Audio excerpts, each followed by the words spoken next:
You're listening to the REI Marketing Nerds podcast, the leading resource for real estate investors who want to dominate their market online. Dan Barrett is the founder of AdWords Nerds, a high-tech digital agency focusing exclusively on helping real estate investors like you get more leads and deals online, outsmart your competition, and live a freer, more awesome life. And now, your host, Dan Barrett.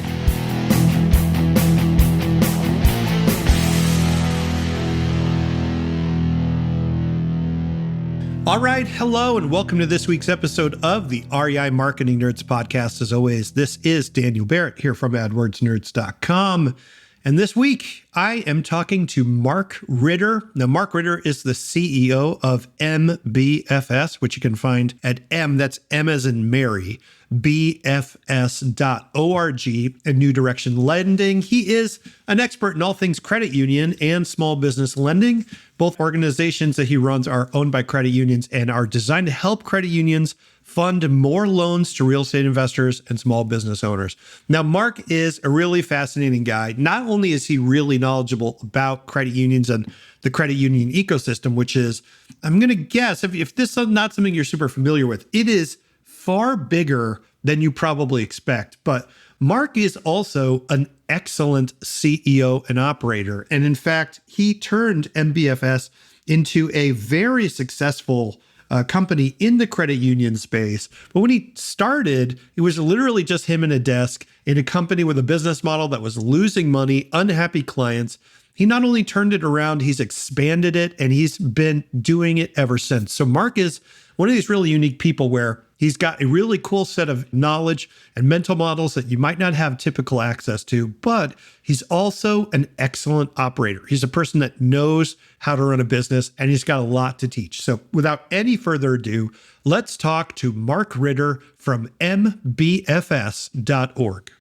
So for people who aren't familiar with you or familiar with mbfs.org, tell people what you do. Give us the 30,000-foot overview of who you are and what you do today. Yeah, sure. I'm Mark Ritter, and the CEO of Member Business Financial Services, which tends to be a mouthful. So that's why we just say MBFS. Yeah. So what we are is a bit different than what most real estate investors work with. And we are a credit union-owned company.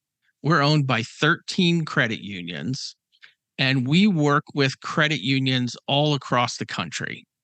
And the easiest way to think about us is, picture the local bank or whatever lender you work with. They have their own lender, your salesperson, they have a credit analyst, they buy all their software, loan doc systems, everything that goes into commercial lending. Well, what the credit unions did is they thought, well, let's save some money and form these companies kind of regionalized across the country. And we've all grown a bit. So there's maybe, 10, 12 of us across the country that we are owned by the credit unions with the sole focus of bringing real estate investment loans to their members and to the community. And, with our cooperative nature and our structure, we can do it a lot cheaper than some competitors out there. So when you say it's owned by 13 different credit unions, how does that work? Like, you don't have like 13 different bosses essentially. So like, how is it all parceled apart? Is it just everybody's kind of got an investment stake in the company, and that's essentially how it works? Do they all provide funding? Like, what does that structure look like? Yeah, sure. We're an LLC, and I sometimes report to one board of directors, but as you alluded to, it sometimes feel like I have 13 different bosses. And just like any other company, these different credit unions have invested in our company and own a piece of it, and they obviously use us as well. Then there's credit unions across the country that we work with that don't own us as well. So it's kind of we're kind of a no man's land in that we're this private company owned by not-for-profit cooperatives to support these financial institutions. And it's questions like yours and some people who just don't know what the heck is a credit union or what it's like today. Or I didn't even know credit unions do this, which is why I like to go on shows like yourself and talk to the real estate investment community. Well, so that's a perfect transition because I think I want to get into your history with MBFS because I think your story of how you've grown this is really fascinating. But let's go even back further. If an investor is listening to this and they're not super clear on exactly what the dividing line is, what makes something a credit union, like what the advantages are of working with a credit union or trying to secure funding from a credit union, why don't we dig into that? So like if I'm an investor, right? First of all, Yes. pitch me on credit unions generally. That's how you want to approach it. And like two, like what are the advantages to me to working with a credit union versus some other kind of hard money lender or something like that? Sure, absolutely. So, the first thing to realize that is over 1/3 of Americans belong to a credit union. But I would bet almost everybody within that 1/3 of America can't even really identify and tell you what a credit union is versus the other bank that may have an account with. Many people have a credit. It used to be historically, credit unions did not do what I do. They helped the local factory. They helped the local military base. There was a group of teachers or a hospital. And, kind of each of these businesses had their own credit union. And what you lift it, when you lift up underneath, what a credit union is a not-for-profit financial cooperative. There are no shareholders of the credit union. There's a board of directors that's elected by the membership each year, and it's run for the benefit of the members. So there's really two ways that the return and the value of that comes back. The first is credit unions can charge you a little bit less in terms of the interest rates and fees. So, and then the other piece of that is they can pay you generally a little bit more on the deposit side to get you a little bit more of that money back. Heck, some credit unions even pay an annual dividend. And is that purely just because they don't have shareholders, they're not legally obligated to kind of like maximize shareholder revenue or something like that? Is that Absolutely. That's one of the core differences between a commercial bank and a credit union is that we're there's not this, oh geez, we really got to bump up and make sure we hit the third quarter earnings so we can provide the best dividend to our people.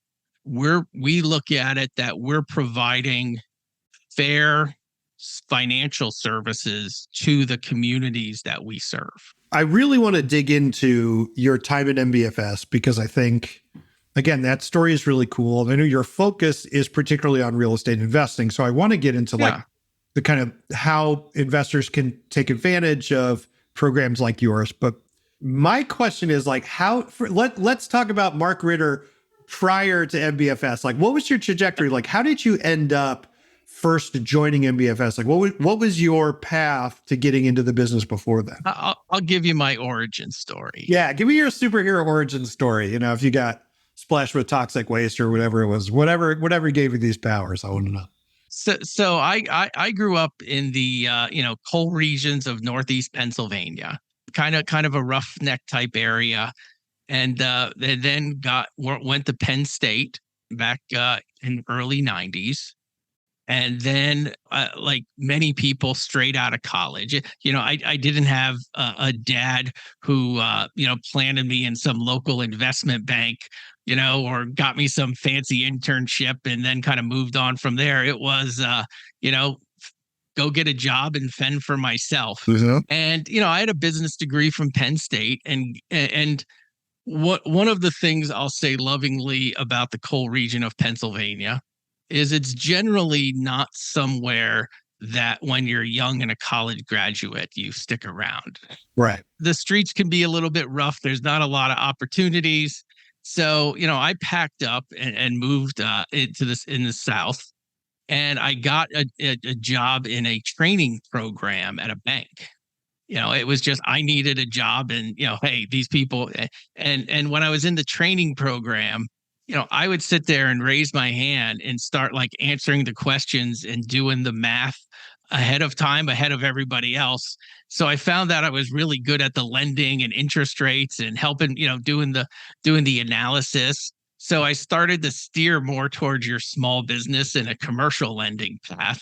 And then that sort of transitioned into a job with doing consulting for commercial lending to banks. And then I moved, and then this company from Tennessee moved me up to Pennsylvania. And right after 9/11, about the whole company collapsed and we all lost our job. Wow. Seriously. So, and this was, I just got married, and I just got married, and my wife was pregnant, and this whole thing. So I really enjoyed community banking.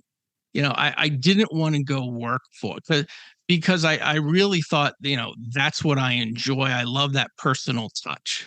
And it was about that time, the Congress passed changes to the Federal Credit Union Act that that really allowed credit unions to help out people who, for their business or real estate, where they couldn't before. Before, people would have their account at the credit union. They would love their credit union. And then when they went and bought rental properties or that commercial property or needed something for their business, they said, yeah, you got to go down the street. Right. So when I first, and so I kicked off with a credit union. And when I got into credit unions, the entire state of Pennsylvania, where I'm located, had $13 million in business loans among every credit union in the state of Pennsylvania. And almost all of those were Amish loans. Virtually it was almost all Amish loans, because Amish, they let them make these Amish loans. Yeah. Now there's over $2 billion just in Pennsylvania in commercial loans. So that's between, you're talking about like so that's early 2000s to, so that's 20 years ish, Yep. give or take. Wow. That's massive. That's such a change. Yeah. Yeah. It was, I like to think that I'm good at my job, but I also think, I got into the right place at the right time. Usually it's both, right? You need both. Yeah, for sure. That's cool. But what I found is there were so many people that had an account at their credit union. They liked their credit union. Let's face it, credit unions, most people don't have a combative or negative outlook of their local credit union. They think it's a place that they like. They get their car loans there. They might have their kids' accounts. And where's a better place for real estate investors and business owners to look for financing than where you have this nice account? Yeah. So we really built off of that base. And I was at this credit union in central Pennsylvania for 10 years.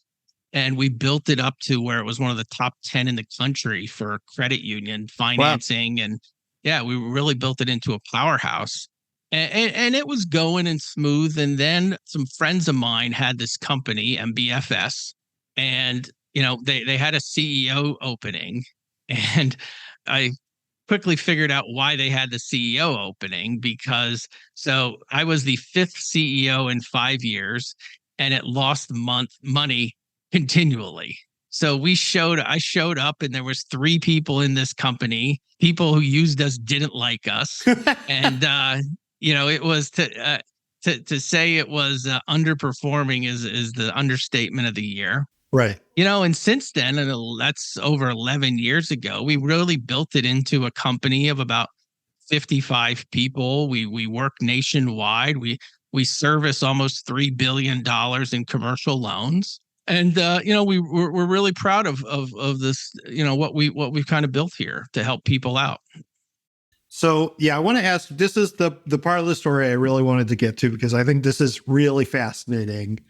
And I'm sure it didn't happen exactly this way, but I love the idea of you walking into the office on day one for your new CEO role and just everything's in shambles and people are crying and it's all, like terrible and stuff. You really walked into a situation where, like you said, it had to be a complete 180 and it had to go not just in a different direction, but go quickly in a different direction. So I have questions about this.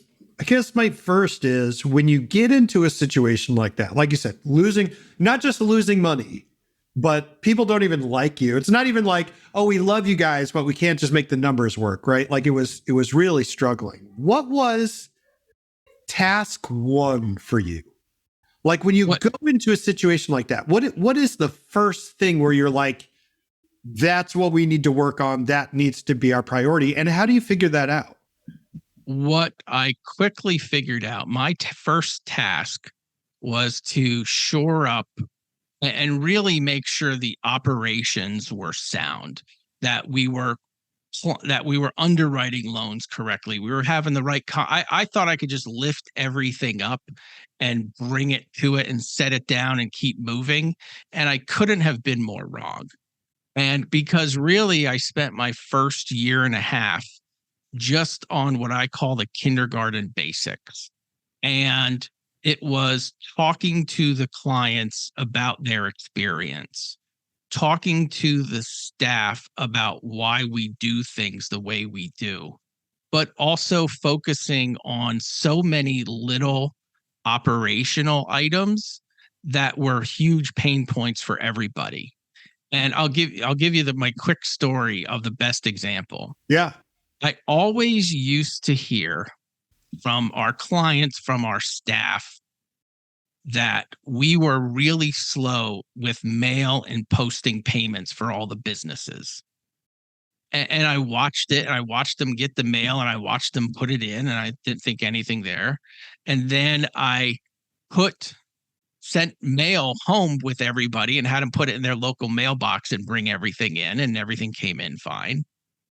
And then I finally figured out the zip code that we had on our billing statements was 1 digit off. So it would go to a different post office, circle through the entire postal system, then come to us. And it was just a revolutionary moment and changed people's perceptions of us by just fixing the littlest pain points that had nothing to do with the core business. It was just trying to get wins to show people, yes, you're on the right direction, and yes, you're moving forward, and focusing on employees. What can we do for our employees? And then what can I fix for the clients? That's their number one pain points. That had nothing to do with the core business.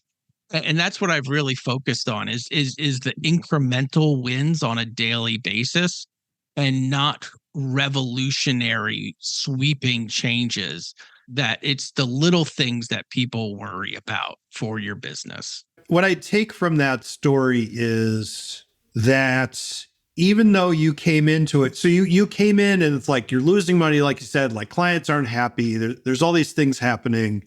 You really just focused in on the tiny details of the work that was already being done, and just being on the ground, literally moment by moment, and watching it happen and saying to yourself, how can this be improved? How can this be better for everyone concerned? Is that a fair statement? Absolutely. It was focus on people's pain, focus on why they're not happy. And really, there's just those basic client satisfaction needs that have to occur. Yeah. And it's really the same thing for a real estate investor. I mean, I have some investments, and I deal with enough with my kids in college that it's the little basic things that are people's pain point that if you can solve, you have a lot happier clients that have nothing to do with your property and clean. Most of it is just little things around the edges that really determine satisfaction or people leaving you. Well, I love that. I always say, like, this podcast is ultimately very selfish because I just steal everything from my own business. So I'm definitely going to steal that from my own business because I think that's super useful. Want to find motivated seller leads online, but don't know where to start?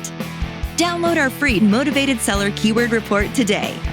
AdWords nerds have spent over $5 million this year researching the most profitable keywords for finding motivated seller leads. And you can grab these exact keywords when you download our report at www.adwordsnerds.com/keywords. So we're going to fast forward. MBFS goes from basically just you at a desk to, like you said, over 55 employees. You're working nationwide. And I know your focus is on real estate investing now. So give some advice to real estate investors. Like, why should they start thinking about working with credit unions as a source of funding for their deals, right? Like, what are the advantages to them? What are the strategies they can use to maybe get funding from credit unions that maybe they don't know about? Sure. One of the pieces that with credit unions, first of all, if you're in the top 10% financially of real estate investors, you can always get what you want anywhere you want. Okay. Yeah. But many of us, particularly when we're starting out or different interest rate environments, you want somebody to talk to. And one of the things that I'm most proud of, is I have to get the financials, I have to get the tax returns. But for anybody who wants to have a conversation so that we can understand your story, a credit union is a great solution. If you're in the bottom 10% and your credit stinks and you're really struggling and, they're about ready to go to sheriff's sale, I can't help that. That's not me. Right. But for the vast majority in the middle that want to talk to, we don't lend in a box. We don't crunch your numbers and spit out a yes or no. We want to understand the numbers, but we also want to understand the story behind you to make sure that we understand this transaction, but where you're going to, so that we can help you in that future. And now that's a nice fluffy story, and I believe it. And I think that's what a lot of people want. But, for dealing with credit unions and what your product is, we are very fair in rates. We are very fair in fees. We don't try to be the cheapest. We don't try to be the most expensive. We try to be fair. And in this market right now, the market right now is much, much different than it was 2 years ago for a real estate investor. And one of the nice things about working with a federal credit union is nothing that we do will ever have a prepayment penalty. Now, in 2020, when we were doing loans at 3.5%, nobody cared. But interest rates have cycles. And now I think we're at the top of the market. Oh, really? Yeah. I don't think we're going to go much higher. I don't think we're going to go higher than where we're at now. But if interest rates in 2024 drop 1.5 points, which is very realistic, it's not out of line. Yeah. With many lenders and structures, you're locked in. Yeah. Without paying a large penalty. With a federal credit union, you can refinance that at no penalty. Wow. So it seems like with that as context, right? Particularly if I'm newer or I'm a smaller investor or whatever, like you said, I'm earlier in that process. I'm not in that top 10% of people who are already totally crushing it or whatever. And that kind of business is more vulnerable to uncertainty and unpredictability in the economy generally, right? It's just, I have less of a buffer, I'm not hand to mouth necessarily, but, I don't have as much protection built into the structure of my business yet.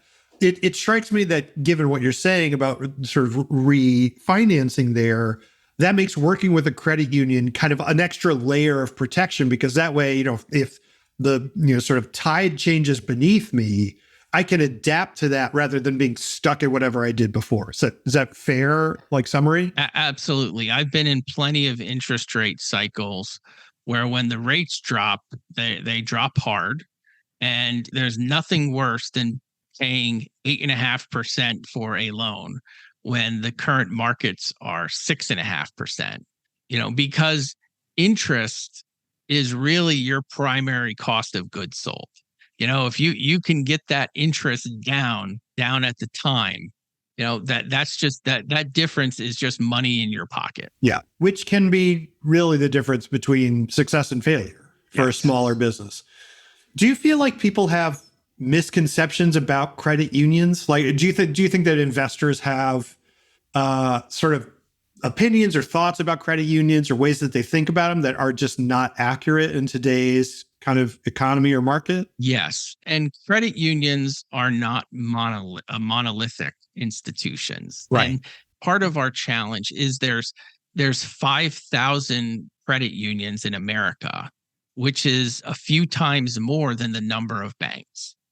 And Really? there are still what I call corner of the factory credit unions. Maybe it's in your local church. They're very small. They're very unsophisticated. Most credit unions today are not like that. And they may have grown up in a time where if you need a credit union, that's where you get your car loan from. If you need a bank, if you need your 10-unit property financed, you go to a bank. And really, it couldn't be farther from the truth today.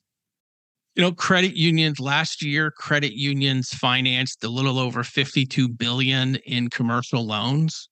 So we're out there, and they also one of the things that people don't understand about credit unions is credit unions cooperate with other credit unions much, much better than the commercial banking industry.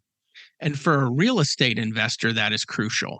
You may love your local credit union. You've had a great relationship, but maybe they only have 1 or 2 branches and they have limited lending capacity. That's where we come in.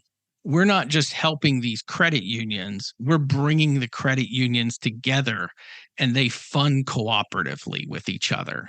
So just because you need a $2.5 million property, which where you're at in Connecticut is not a large property. No. No. Oh, yeah, that is true. Yep. Your credit union will work with other credit unions and bring you the funding you need, and you don't know any difference. But that's the great part of what we do is you may see your credit union as a small, very small institution, but collectively, with the power of the industry and people like us, we work and bring you the financing you need. I think that's really cool. I think what I'm hearing there is essentially, look, you may have an image in your head of like what your credit union, your local credit union is, or what credit unions in general are, but there is no harm in, at the very least, reaching out, figuring it out, talking to them, seeing what's possible. Right, because I think there's a lot more going on under the surface than may be obvious to people. I want to ask you because, look, you've been through, you're talking about just the growth in Pennsylvania alone in what credit unions do in terms of business lending, but then also like your own journey of MBFS, which again, we mentioned this before, but it's mbfs.org, M as in Mary, right? mbfs.org is the website.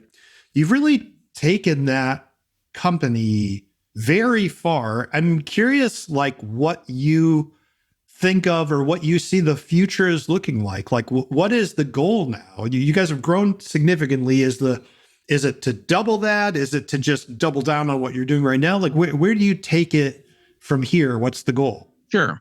And where we really see the credit union marketplace going is much more sophisticated services with depository needs.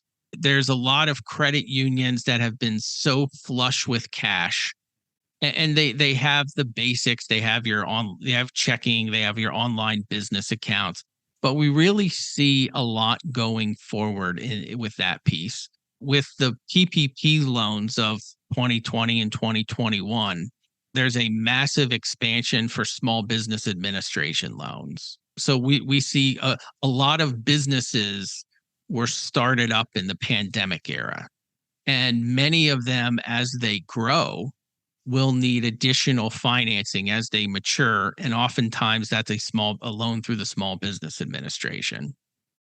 But we've actually kind of also developed this little niche of, we're nationwide, but Puerto Rico has over 100 credit unions in it. And we've actually started working with Puerto Rican credit unions as well. That's cool. Which is kind of I make sure to visit there in the winter to go. Yeah. We were just talking about you're in the mountains of Pennsylvania, but every now and then checking out Puerto Rico sounds pretty awesome. That's amazing. Yeah. So we do, we do the smallest of small loans, and I always want to make sure we do that. But we've done loans up to about $40 million within our network, but I really focus on that technology piece, and as time goes on, commercial lending and real estate investment lending is the worst industry in terms of technology. It's as old school as it gets, and everybody who's listening to this, you're taking your files, you're printing them off, or you're sending and it is a manual process on the back end. Yeah. So that is really starting to change in what technology is available to shrink down the decisions and analysis and costs. So, all right. So we've mentioned the website. It's mbfs.org. For people who are listening to this that might be curious about working with you, who is eligible, who should reach out, and how should they find you? So we have a whole network of credit unions nationwide.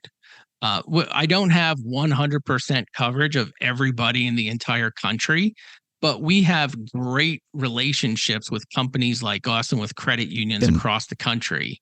So if you want to check out and see who's lending in your local marketplace, if you contact us, we'll introduce you to somebody who's either our lender, our credit unions, or somebody that we're friendly with to get you the financing you need. So you can contact us and put the inquiry right on the website, and let us know where you're at and kind of what you're thinking about, and we'll connect you with a credit union to talk to in your area. I mean, here's the thing, man. You were just saying this is like part. It's like a huge part of the benefit of working with a company like yours. You're going to actually talk to a real person, which is pretty awesome. Seems like it shouldn't be a selling feature, but it really is. So I would definitely recommend anybody listening to this, again, even if you're just curious, reach out. So the website, again, is mbfs.org, M as in Mary, bfs.org. For people who are curious about you, Mark, or maybe want to follow up on what you're doing, is there anywhere else you want them to find you? Yeah, sure. I'm very active on LinkedIn, Mark Ritter, MarkRitter. You can also check out my personal website, markritter.com, and it will send you to a lot of the same links. All right, cool. So that is Mark Ritter, again, RITTER.com, as well as mbfs.org. Mark, thank you so much for coming on the show, man. This was really interesting. And I don't know, man, you sold me on credit unions. I'm going to look up like where my local credit unions are, because I don't know that. I think it's just a really, really fascinating field that I didn't know a lot about. So thank you so much for sharing, man. I really appreciate it. Awesome. Thanks. I enjoyed the conversation. Hope you enjoyed my interview with Mark. I know I did. And as always, you can find more information about me over at AdWordsNerds.com. We help real estate investors find more leads and deals online for their real estate investing business. And I'll tell you what, folks, we've been doing this for over a decade now. It is no accident that we have been in the market for so long. This is all we do. We love helping investors, and we'd love to help you too. You can jump on AdWordsNerds.com, grab a strategy session with our team, and we'll help you put together an online marketing strategy for your market. I hope you're doing great. I hope you're having a wonderful end of your year. And I will be talking to you very soon. Cheers.